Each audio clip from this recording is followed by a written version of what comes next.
Welcome to waves media Telugu. Bapatla జిల్లా చీరాలకు చెందిన వల్లెపు రేణుక ప్రమాదవశాత్తు పడి మృతి చెందిన ఘటన వెలుగులోకి వచ్చింది. క్రోసూరు పోలీస్ స్టేషన్ పరిధిలోని పెదకూరపాడు సర్కిల్ కార్యాలయంలో విచారణకు హాజరైన సమయంలో అనారోగ్యంతో మూర్ఛపడి మొదటి అంతస్తు నుంచి కింద పడిపోయినట్లు పోలీసులు తెలిపారు. తీవ్ర గాయాలతో ఆమెను మంగళగిరి ఎయిమ్స్ కు తరలించగా చికిత్స పొందుతూ మరణించింది. మృతురాలి తండ్రి ఫిర్యాదు మేరకు కేసు నమోదు చేసి దర్యాప్తు చేస్తున్నట్లు పోలీసులు తెలిపారు. ఈ ఘటనపై సోషల్ మీడియాలో ప్రచారంలో ఉన్న వదంతులు పూర్తిగా అసత్యమని అధికారులు స్పష్టం చేశారు. నా పేరు వల్లెపు చంద్రబాబు, చీరాల పేరాల జవహర్ నగరం మాది. కానీ నాకు 2 ఆడపిల్లకాయలు 2 మగ పిల్లకాయలు. రెండో అమ్మాయిని నర్సాపేట పల్లపు సాంబయ్యకి, పల్లపు చంద్రయ్య కూతురు చంద్రయ్య కొడుక్కి పల్లపు సాంబయ్యకి ఇచ్చాము.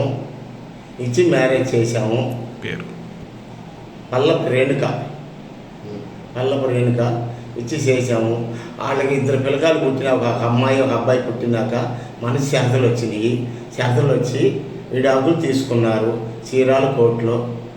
అక్కడి నుంచి తర్వాత వెంకటేశ్వర రెడ్డి కానిస్టేబుల్ ఆ అబ్బాయి ఈ అమ్మాయి కలిసి పోతూ ఉన్నారు.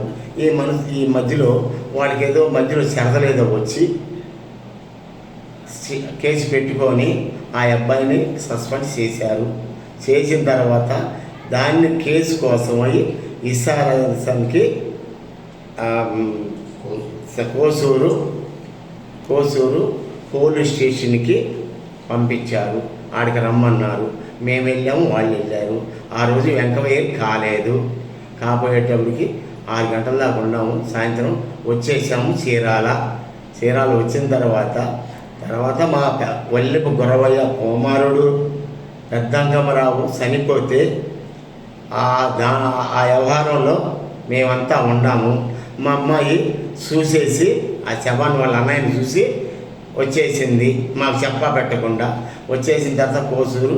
ఇంకా అక్కడ వచ్చిన తర్వాత ఆ అమ్మాయికి ఏం తినకుండా వాళ్ళ అన్నయ్య చనిపోయాడని దాని మీద వచ్చేసి మంచినీళ్ళు తాగుతానని ఆ మంచినీళ్ళు సీసా తీసుకొని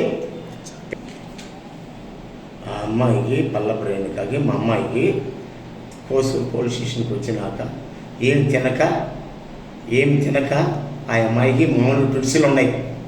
10 ఏళ్ళ నుంచి పిడుసులు ఉన్నాయి. కాకపోతే ఏంటంటే ఆడికి వచ్చి ఏం తినకుండా మంచినీళ్ళు తాగుదామని పెట్టుకోవడానికి వెళ్ళింది. ఆ పెట్టుకోవడానికి వెళ్ళి తాగుతున్నట్టు వాంతి వచ్చి కక్కోపోయింది. ఆంధ్ర ముందు తిరగబడిపోయింది పిడుసుల మీద. కింద పడిన తర్వాత అప్పుడు మంగళగిరి ఎన్ఆర్ఐ హాస్పిటల్కి తీసుకొచ్చారు. మాకు తెలిసింది, మేము వచ్చాము. ఇప్పుడు ఎవరికి విలేకరులకు కానీ ఎవరికైనా కానీ మీకు 2 చేతులు ఎత్తి దండం పెడుతున్నా.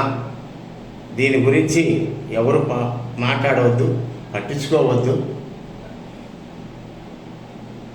మా అమ్మాయి మరణం మీద ఎవరు దుష్ప్రచారం చేయొద్దు. మాకు అమ్మాయి మీద ఏ అనుమానం ఎవరి మీద లేదు. మీకు అందరికీ నమస్కారం చేస్తున్నాను. మా అమ్మాయి గురించి ఎవరు మాట్లాడవద్దు, దుష్ప్రచారం చేయొద్దు. మీకు వందనాలు, దండాలు.